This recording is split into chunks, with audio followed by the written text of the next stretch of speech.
Miriam Barrows of Eerieville holds a sign that says it all. I worry about my grandchildren and great-grandchildren and the way of the world that we're going to be leaving if this is allowed. Barrows joined dozens of other demonstrators concerned that allowing liquid natural gas storage will put New York on a slippery slope. They are designed for the oil and gas industry to build out infrastructure for fracking across the state.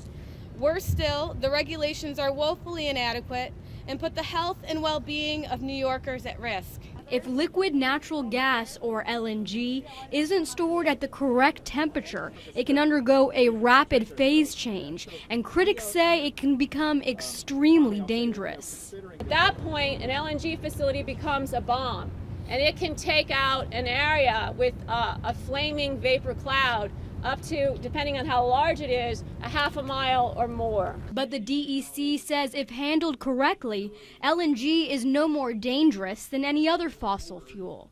Even though it's possible you could have an accident with a flammable fuel, the track record both in the United States and in other countries has been that LNG is as safe, it's very similar to petroleum fuels. But protesters say the regulations don't address these safety issues. Why are there no limits on putting these things next to schools, next to daycares, next to hospitals, next to airport? And what about these facilities as terrorist threats?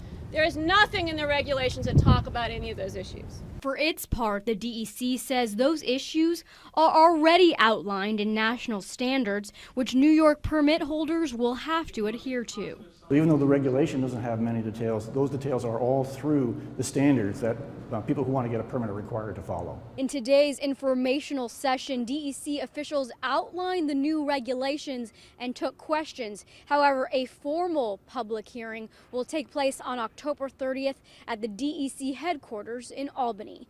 Reporting from the State Fairgrounds, I'm Dora Scheidel.